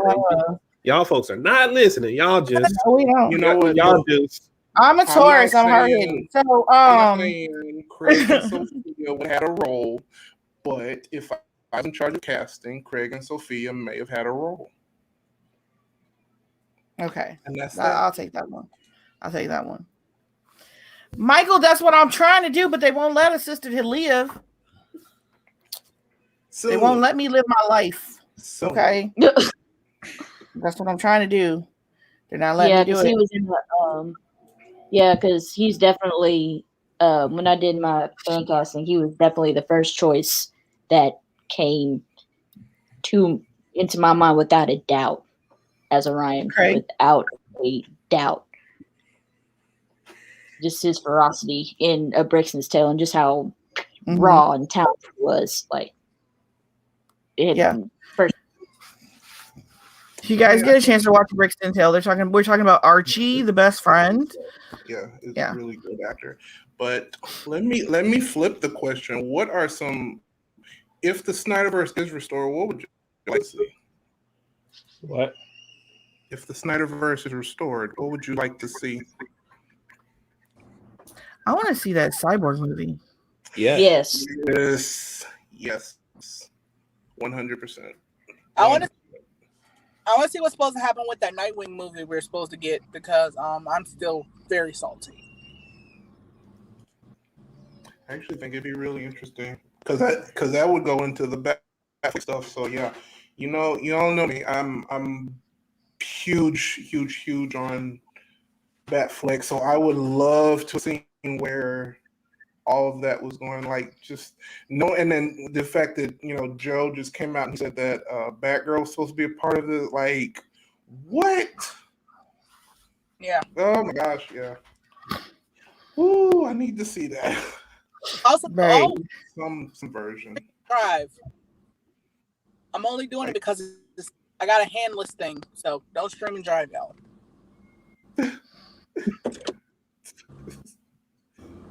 How Robin died, definitely. Okay, can somebody answer me a question? How are these movies? Okay, the original SnyderVerse. How are these movies supposed to stack up? Because we were trying to figure that out last night. What was supposed to be the chronology of the movies of the SnyderVerse? If everything is in there, everything comes back. What's supposed to be the chronology? I don't know. I don't think he ever really went into it about that. I think he just told us plot points as far as Justice League goes, but I don't. I don't think no one has really spoke about. Okay, what do we think the chronology was going to be? I don't know. I genuinely don't even know, to be honest with you. I've always just looked. I honestly just always felt like, at the very best, it would just mean that maybe Justice League 1, from Justice League 1 to maybe Birds of Prey before they got into 2, and that's how that would have been. If going remember, Birds of Prey was supposed to be Gotham City Sirens. Yeah, I'm just giving it the what we have now example. Oh, okay. So, and plus, we gotta remember when the storyboards was drafted up, that was before any other solo movies were really thought of. True. So we're only going off of the assumption that it's just going to be those three Justice League movies and nothing else. So we have to keep in mind that even if everything went according to plan, they would have obviously greenlit other movies, and those plans would have to been adjusted. So I guess with that, go ahead. I guess with that statement is just that there was always going to be adjustments. The SnyderVerse was never going to be that 1-to-1 because, Zach, as he said in many interviews, he's not going to tell people what not to use in their movies, regardless if it's following from his line or not. But I think that it is. I think that is something interesting. Like I said earlier, Aquaman is from Jason Momoa's mouth, and he said this back in 2019. Aquaman is supposed to be after the events of the Snyder Cut. That's where they're picking up from. It's not it's not Justice League or anything like that. Whether he was being coy and playful or being serious, nobody's asked him since, but just going off of his last spoken word on it, that's what that is supposed to be. And so I'd say I'm still trying to put them in order.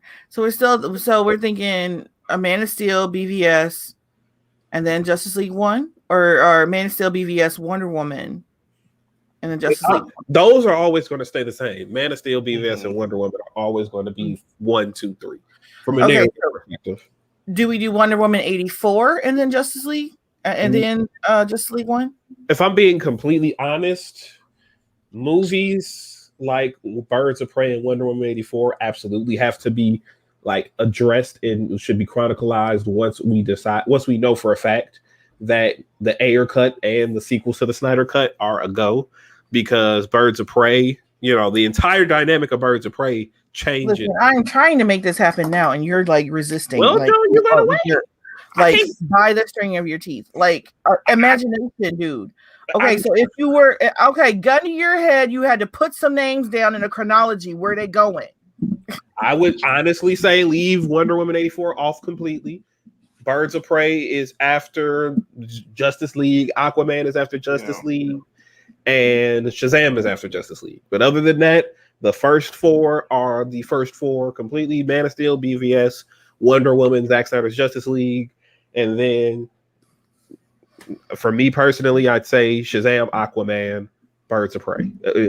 And I'm intentionally leaving off Suicide Squad because we don't have the Ayer cut yet. So it will be disingenuous to just assume and stick in Suicide Squad. So well, and Suicide, even if we have the Ayer cut, I think Suicide Squad would fit between Justice League and Birds of Prey, right? I would say between Justice League and because that line, like you can't ignore that line from Amanda Waller about Superman's death. Yes. Mm-hmm. I would definitely say that a lot of stuff with Suicide Squad, we don't know what was reshot, what was in the original draft of David Ayer stuff. We know that the one thing he said that he had in his drafts, but he never shot, was the overt apocalypse references to everything that he only conceptualized it. He never shot it. So we can assume that won't be in the Ayer cut. It'll still just focus on Enchantress and Incubus and the magic aspect of it. It'll just be very different. I get what you're saying from a timeline perspective. Yeah. Obviously, Wonder Woman is going to be from a timeline. Like from a timeline perspective, obviously Wonder Woman would be the first one chronologically, but in terms of the story of the SnyderVerse, okay, it's gonna be students like that get my blood pressure up. I'm just saying. I mean, in fairness, you are trying to just force it to happen.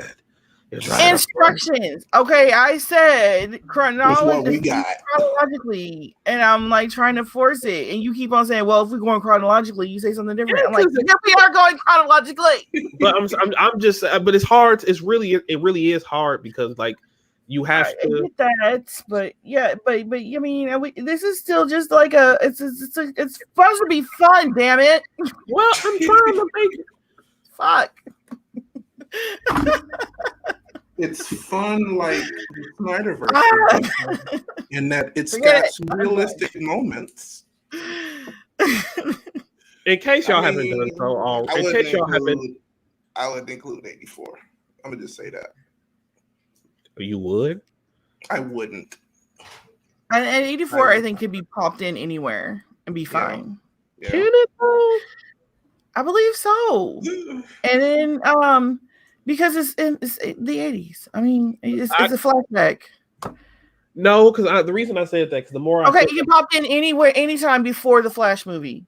No, what I mean by that, I don't mean just that from that point of view, but I also mean from how much really does those exact events align with what happened? Because the more and more I think on Wonder Woman 84 and the plot, and I did have excuses for why it would end up working. I will say, Chelsea, you are hard on Wonder Woman 84. I gotta show this because you just been saying that. I told y'all what I felt about Wonder Woman 84. I think it was like straight up compromise. I think that it was Patty had a vision of what she wanted, and the studio came to her and was like, "Look, we need something more like Captain Marvel, Marvelish. Like, we need you to be lighter. We don't want her killing folks, and we don't want to see a lot of blood." And she's like, "All right, I got you. And that's what she did, the whole 80s canon thing. I think that's what happened. Just to be able to have something that she can call hers and to get it on the screen. I think I can see that happening. I guess. I mean, I hope not. If I'm being honest, I hope that's not what Velzad brings up a good question. Here's a random cue. We know Aaron has New God. So what would each of your deem? My dream. I couldn't. He says he wanted Superman for me. I can't write Superman because the way my family works and the way my husband is, you better tell him. He would drive me fucking crazy. He would drive me so damn crazy if I had to write Superman, because he would insist he knows the canon so well and can like probably recite all the comics. He knows all of it. Like the man has like tattoos and has named all of our kids after the comics. We couldn't do that. There would be like talk about family dysfunction. I couldn't do. I'd have to do, and I'm with Mike. I like the magic superheroes anyway, so I would do a Justice League Dark with like Wonder Woman and Zatanna and Constantine in there, Etrigan, and all of them. That's a good one. Yeah, for me, see, mine's is something that's a little bit like Aaron's in that it ties directly into what Zach would do, but it would also flip the script and how it would also in a way flip the script, because flipping scripts. Because I would say that I would do a Suicide Squad movie where the whole premise of the Suicide Squad, this one, would be that after the apocalypse invasion from Steppenwolf, and I would also say Amanda Waller got wind of Lex's plan for his own Injustice League, and Amanda Waller being the person that she is and not trusting metahumans completely and knowing Lex is a asshole.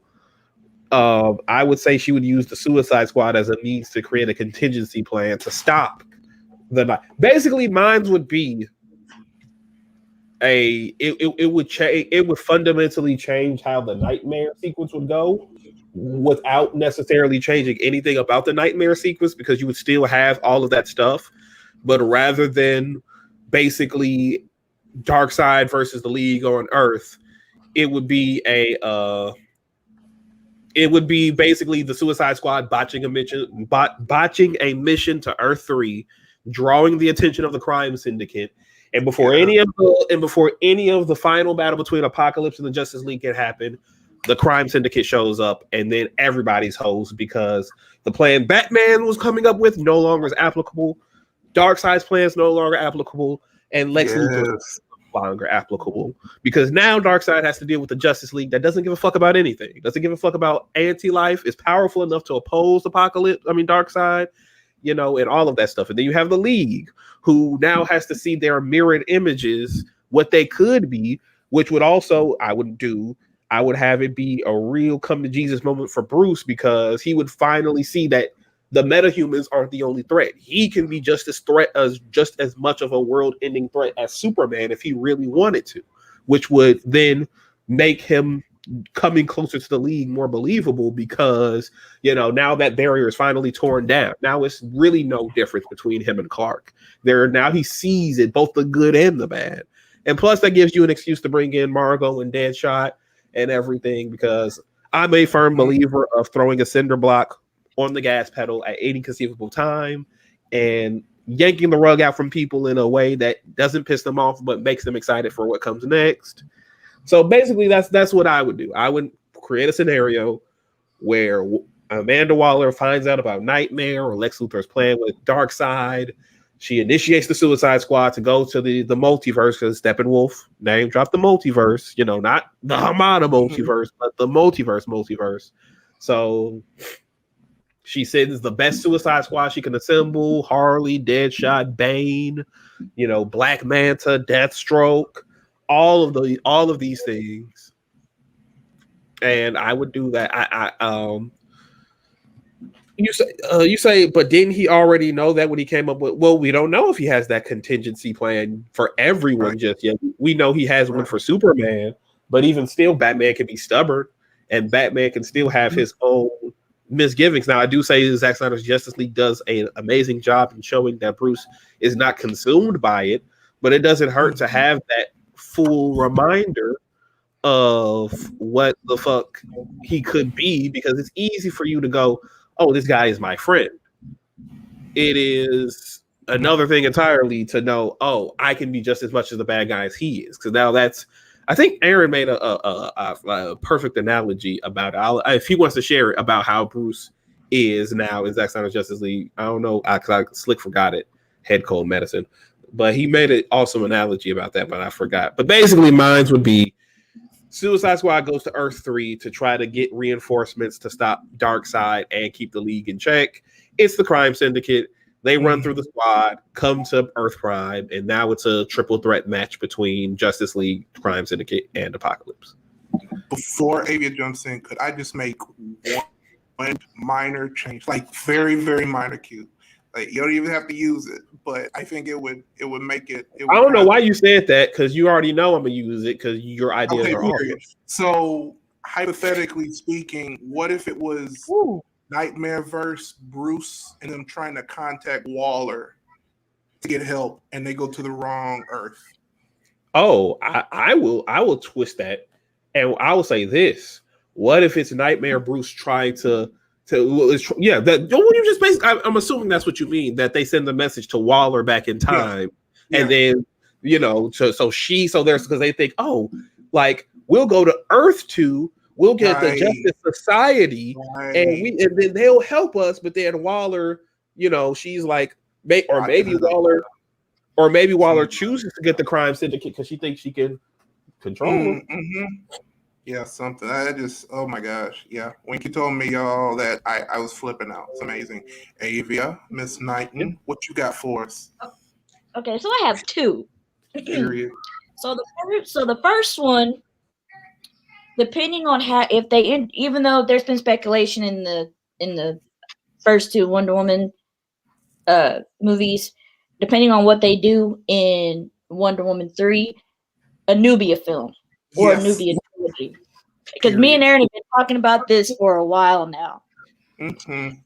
Because Nubia isn't just the black version of Wonder Woman. She is completely different. She deserves her own standalone film because she isn't the black version of Diana. She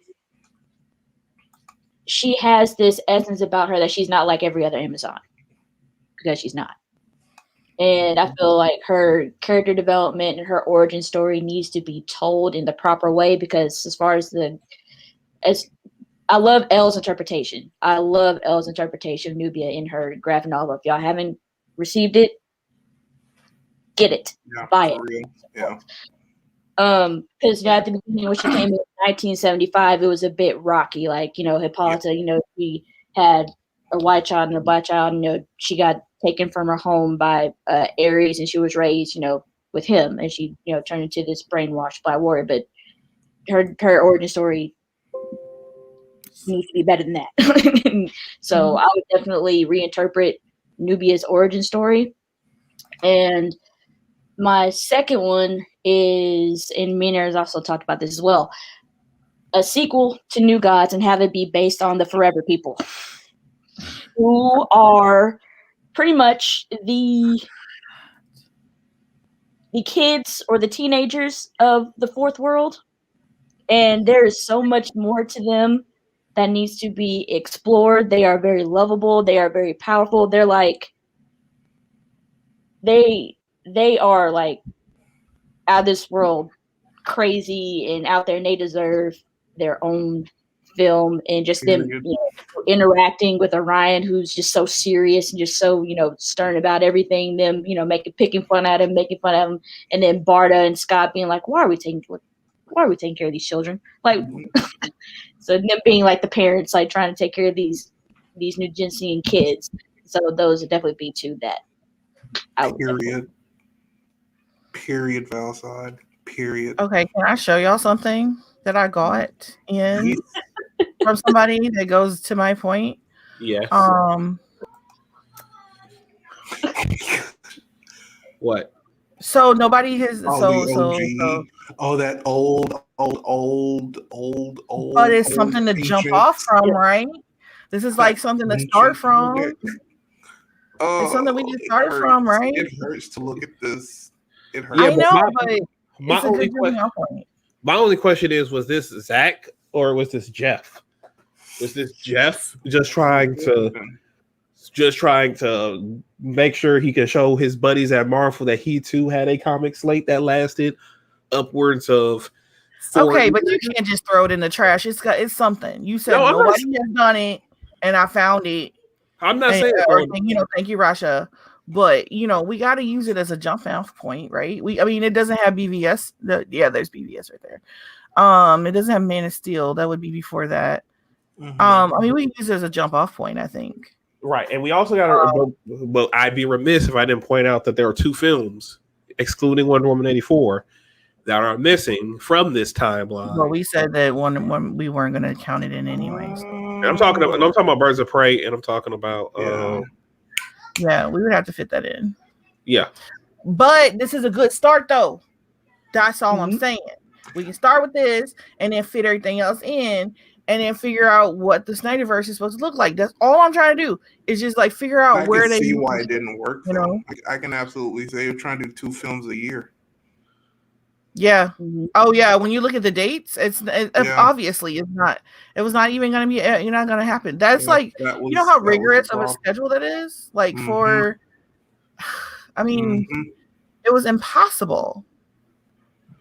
Ooh. Yeah, they needed to space these out a lot more. Yeah, that's a lot of. I forgot both of BVS and Suicide Squad came out the same year. I really forgot that. Yep. So anyway, it's like the start of a chronology, and I think that it would be great if we can kind of, be thinking about that. Where are they going to go? Especially as Zach is doing these interviews and telling us, more about what Justice League 2 and 3 were supposed to be about, and stuff like that. And as we're hearing about these other movies, I think it's fun to just see where they fit in the universe. And see, and the real question is where the new movie's supposed to go. Huh? See, that's the fun part, though. That's the fun part. I wish they had kind of. I hope they didn't completely get rid of that. That would have been kind of cool. You think they did get rid of that one? Yeah. Which one? Legion of Doom. Well, that was 100% Jeff. I guess we could. We could piece that together. That whole Legion of Doom was 100%. That was supposed to be in Justice League 2, the Legion of Doom. That was their thing. Oh, yeah. I really want to see Rick's Flash. I just want to say that. Yes. The Flash is good thing right now, but I really want to see I just want to read the script. That'd be very interesting. Yeah. SnyderVerse needs to happen. At least with just HBO Max, if anything, because it's a reinterpretation, and yet it works. It's not just, it's actually seeing these characters with a story and not just like a very basic, here's some characters with a big villain at the end and a battle and whatever. But like, it's actually a story, and it's like chapters of this, really giant book. And it just, oh my gosh, we need to restore the SnyderVerse, like for real, because yes, that scene, I forgot, I don't know who brought up on Twitter, but when they were like that scene with Barry when he was saving all those people in Justice League, think of how intense Reverse Flash would be with that. Like, oh my gosh.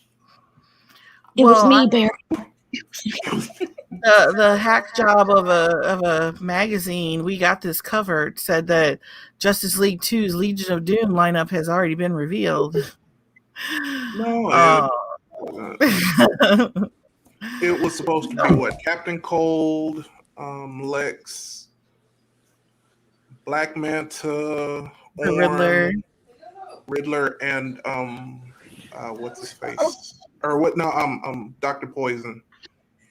Dr. Poison from Wonder Woman. Like, that would have been interesting.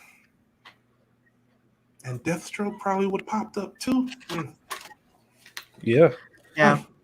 That's another reason why I was like Suicide Squad for my idea, is because just the sheer unpredictability of it, of it all, and it also plays into what Joker told Bruce. In that, because I know, and again, this is Dream Project, and I know Zach has always said that Bruce is gonna, bow one out.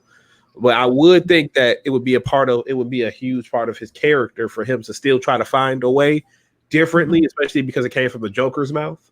So, He thinks, okay, instead of sending it back to me, and I always find a way to not have the message relayed, I'm going to send it to someone else. And someone unrelated, someone who can do things behind the scenes that understands the good and evil balance, but has the people willing to do the dirty stuff for her to do it.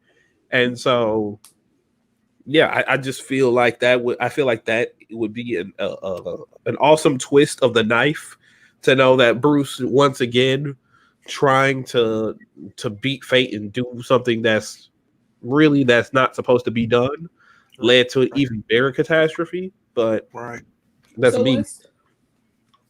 I'm sorry, I had to get home. What's the conversation piece? What DCU project will we like to? Our dream project, and Key's gonna have the last word, y'all. Yep. What would you do? This is. We know you got one. We know you got one. 5 minutes left. I am glad you guys asked, and I'm glad I came in at the right time. So, Aaron's giggling because we have been working on this as a duo, actually. My thing is, I want redemption for Green Arrow. I need redemption for Green Arrow because y'all seen what we've gotten. It's bad. So, my idea for Green Arrow is kind of, I don't want to say race wash, but that's what I'm doing. I want to make Green Arrow black. And I'm going to tell you why. Because it will go into the whole idea of black capitalism, black billionaires. You know, how, everything will be okay if everybody black is, at the top. That's not so. That's not at all. And then I also want to go into how when black people, they have, they make it, but then they get comfortable and they don't want to piss off the white man. And the plots, and I don't want to give too much away because, everybody knows you, but my whole idea is one of Green Arrow's villains is helping Star City's police force, and they're giving them militarized weaponry. Now, like I said, I'm not giving too much, but he didn't know this was going on behind his back. But somebody lets him know what's going on, and who better to let him know than Black Canary? And that's how it all ties in together. Mm-hmm. Because oftentimes, a lot of movies don't want to dwell into that. A lot of black movies don't want to dwell into the whole, black billionaires, black capitalism, all that good stuff. And that's the problem now. That's why so many people think, if I get rich, I'm good. No, baby, you're still black. That doesn't matter. You're still black, so that's. I have myself in the eye, but yeah, that's my dream project. Hopefully, it'll come true. I actually deadass have a synopsis for it, and only Aaron has seen it because I trust Aaron. Thank you. You're welcome. Awesome. Yep. And with that being said, one more time, if you guys haven't done so already, please donate to the AFSP donation drive for suicide prevention. This was the bedrock for the movement and the bedrock to continue on the movement as well. You know what we're talking about? So definitely, please continue to support this. Guys, it's absolutely good cause. Because whether or not the SnyderVerse is restored or not, there's one thing that will continue to live on as the legacy of the movement, and that is all for Autumn's Fund and everything. That is the major thing. But yeah, we are about to peace on out of here. Throw it to the next person up on this amazing event. Yes, and thank you for tuning into the bracket. Thank you for hearing us talk about our dream projects and everything. Mike had to dip a little earlier, but he said he loved y'all. Thank y'all for coming out and everything. So we gonna see y'all later. Everybody say peace on out. Peace. Restore the SnyderVerse. Restore the SnyderVerse. Thank y'all for tuning in and donate. Please donate. Yes.